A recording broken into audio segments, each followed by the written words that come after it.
Insights, solutions, and networking all come together at RSA Conference.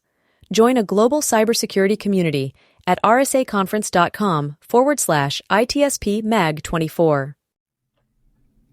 Marco. Sean. We're on our way. We are on our way. We're on our way to some cool innovations. And I think the industry is clamoring, not just for AI necessarily, but for things that actually help solve. We haven't even started. You already said AI. I mean, I know. I'm getting it out of the way. I can't believe it. You just don't give me a break with this thing. I know. No, I'm getting it out of the way. I don't know how much we're going to talk about it today, but my point is, in real life, organizations are struggling to keep up with the threats and the attacks. And while there may be some whiz-bang stuff out there, I think we need real solutions that tackle every little aspect of the challenges they face, from the threats to the operations to everything. And I have a feeling that our story today with Coro is going to help with some of that, if not a lot of it. So I'm thrilled to have Dror on. Coro, good to see you. Good to have you on. Thanks for joining us. Great. Thanks for having me, Sean and Marco. Yep, it's good to have you on, and I'm excited to get this origin story about how the company was founded and what value it brings to the market and to your customers. Before we do that, though, a little bit about you, Dror. Sure. So I'm Dror. I'm one of the co-founders here at Coro. Originally, I was the CIO of the Israeli military police. After being discharged, started different companies, ended up starting this company with 3 partners in 2014. So we're about to celebrate our 10th anniversary. Very nice. Happy birthday. That's exciting. Yeah. Thank you. Yeah, it's really exciting, especially considering the road we've traveled and where we are today. Yep. Yeah, definitely a big milestone for today's market. So I love origin story. I mean, the best story is the beginning. Either we talk about superheroes or we talk about story with a moral for kids, or technology need good stories. So I would love for you to tell me the why behind the Coro company. Yeah, that's a great question. So when we started the company, we realized that there was a massive deficiency in the market where 100% of the cybersecurity companies are either focused on the enterprise or the consumer, but the majority of the economy is actually in between. So 63% of the GDP in the US is produced by mid-market companies and small businesses. Meanwhile, they're completely overlooked by the entire industry. So what is happening in the real world is enterprise players are trying to push an enterprise product down a mid-market company's throat, or a consumer player is trying to shove a consumer product down an SMB throat.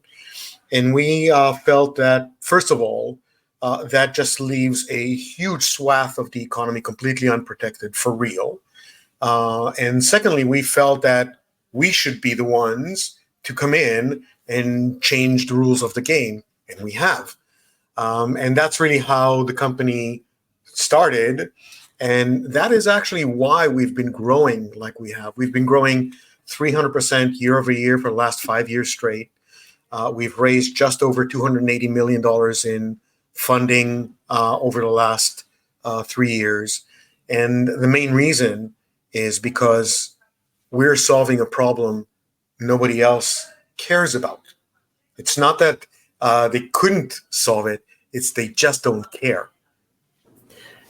Yeah, and it's interesting. I have a lot of background in what you just described, sadly doing just that, trying to force one or the other ends into the middle. And we'll get to the tech part of it in a minute. But I think there's a bigger picture here as well that I want you to maybe touch on, which is there's a sales process. There's how you price it. It's how you support this space.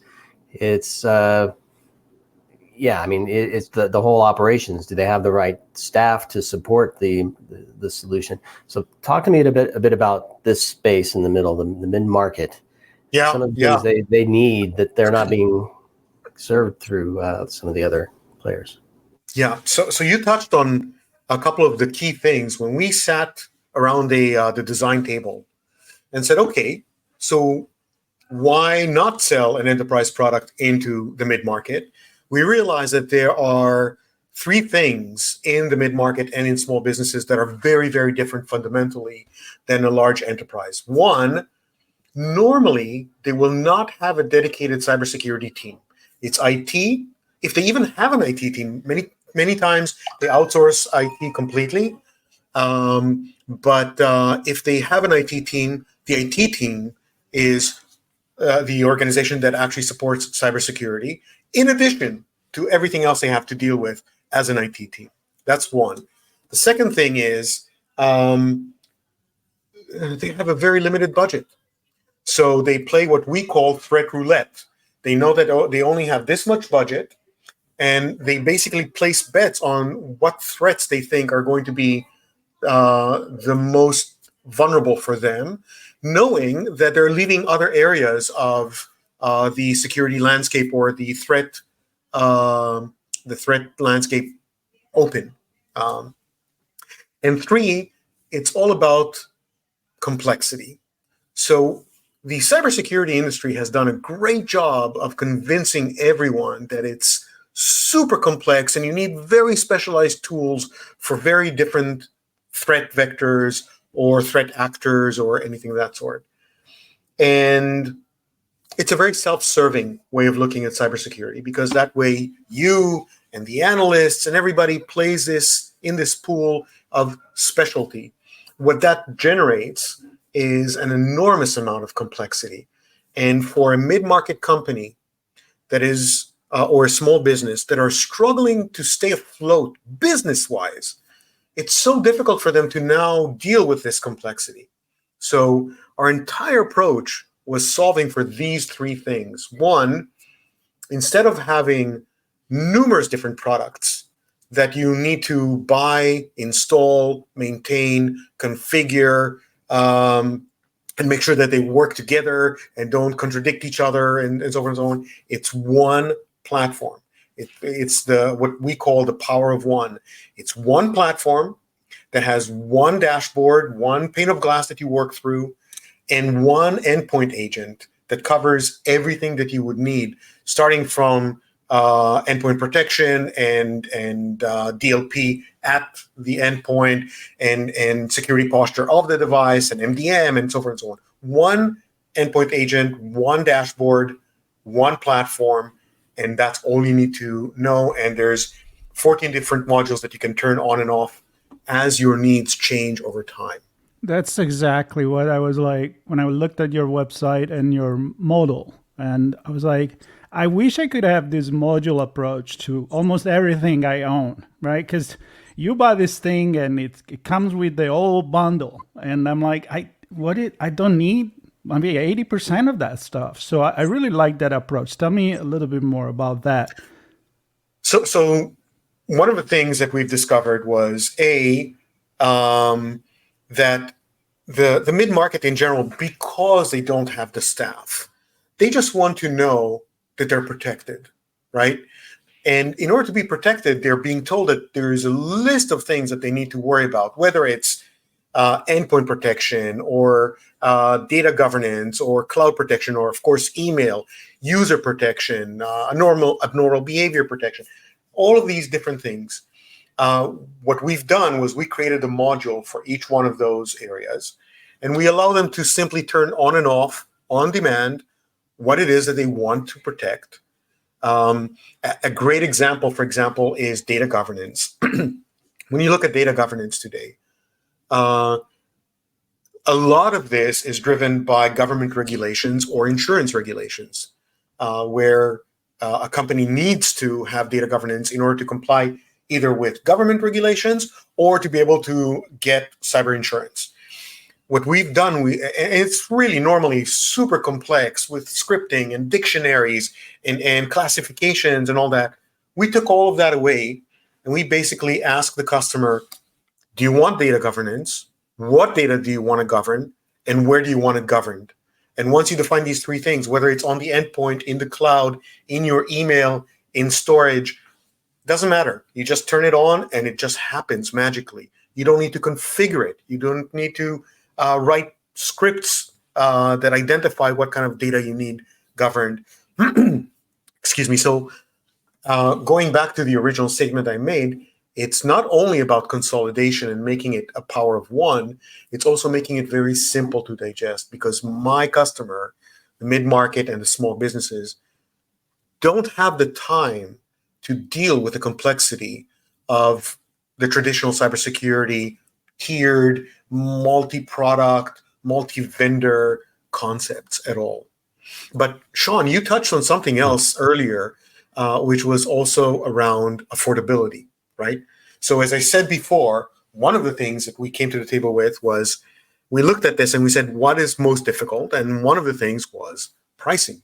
Because when you look at a mid-market company, for example, as I said before, they have a very limited budget, and now they need to take this budget and place it on specific threats. And that's not how the world works anymore, because attackers don't go this way anymore. They go laterally. They come in from all different directions at the same time. So by you protecting a specific area, yeah, you're protecting that area, but you're not protecting the business. We took it from the perspective of how do we protect the business, that small business, that mid-market company, that school, that local municipality. We look at them as an organization, and how do we cover them from all directions and make sure that they don't need, we take away that headache from them. We become cybersecurity around the entire perimeter, everything that they need in this one platform, and bring it to a point where they can actually afford it. So the modules, for example, each one of the modules is $3 per user per month, which is very reasonable. If you buy all our modules, an entire package, it's anywhere between $15 to $18 per user per month. That's it. To put things in perspective, if you bought all these modules from another vendor, it would end up being anywhere between $45 to $115 per user per month. And at that number, a mid-market company or definitely a small business simply can't afford it. But at $15 a month, if they have 100 employees, that's $1,500 to protect the entire company. That's something people put on their credit card. So we've taken away all of the barriers, the complexity, and the cost. And one more thing that we've done was, because they have a very small team, and because my customers are, even the team that they have is inundated with other stuff that they need to work on, because they're the IT organization, they're not a dedicated cybersecurity organization. We've automated almost all of the cybersecurity tasks. So almost all the remediation, all of the detection, and all of the remediation is done automatically. There's no human involvement. So we remove the workload from humans to machines. So all three issues that these guys are facing, we've taken away. Do you have bundles for specific Yes. kind of business? Because I come from a family of very small business, so this was before the internet. That was my grandfather, but I can see him kind of like projecting in this world and be like, yeah, okay, this is good, but affordable, but still don't know what I need. So yeah. So I think so. First of all, yes, we have bundles. We call them suites that you can buy. So there is an email protection suite. There is an access protection suite. There is an endpoint protection suite. And then you can buy each module on its own. You can buy each one of those suites, or you can buy what we call the Coro complete protection, which is all of the modules, as I said, for between $15 and $18 per user per month. And then you're completely protected. We also are very active in very specific verticals, such as education and automotive. And for them, we also tailored some of our offering to make it more approachable. So, for example, for education, we have a model where we're helping them secure their staff, but also their students, which is very interesting because a lot of times they share the same infrastructure. So if you secure the staff really, really well, but a student comes in with their iPad or with their MacBook or whatever, and they do something silly, they might actually create damage for the entire school. So we have a model where we help them protect the staff as well as the students in specifically in education, bringing up basically responding to what you've asked about specific verticals or specific areas from a bundling perspective. So talk to me about, and I presume that's general education and higher education, universities and things like that as well. Yes. It's K through 12, universities, vocational, everything. We think they all need the help. They all need help. And if you look at the news, education has been hit probably the hardest in 2023, with schools shutting down, school districts shutting down because of cyber attacks. 4 years ago, you've never heard that education wasn't a target. It became a target, very active target in the last couple of years. So especially in 2023, we've had some terrible stories about schools shutting down. We have this Lincoln University in Illinois shut down, period, closed down, and sent all the students home. And this is a historic university that has been, an historic college, that has been around since the 1800s. And because of a cyber attack, they were destroyed. And so it breaks my heart to hear these kinds of stories, because had we been there, they would have been still in action. They would have been still alive. So for us, it's really a passion mission. It's not just a business. We are protecting the backbone of the economy and the education, the people that really need us the most. Oops, sorry about that. It's all good. The world brings you. They're already excited for this conversation. Let me call them. So I want to take you to the very first step of this journey for your customers, because you automate a lot of stuff in terms of management, maintenance, response, all of that. Clearly affordable, organized and packaged in ways that makes it approachable and easy to consume from that perspective.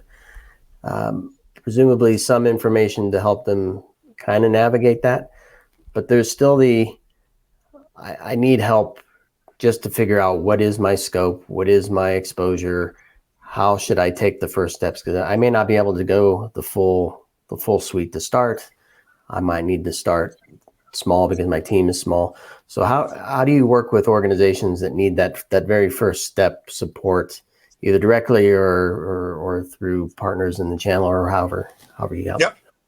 So first of all, a lot of our business comes from the channel. So we are very, very channel centric and very friendly to the channel.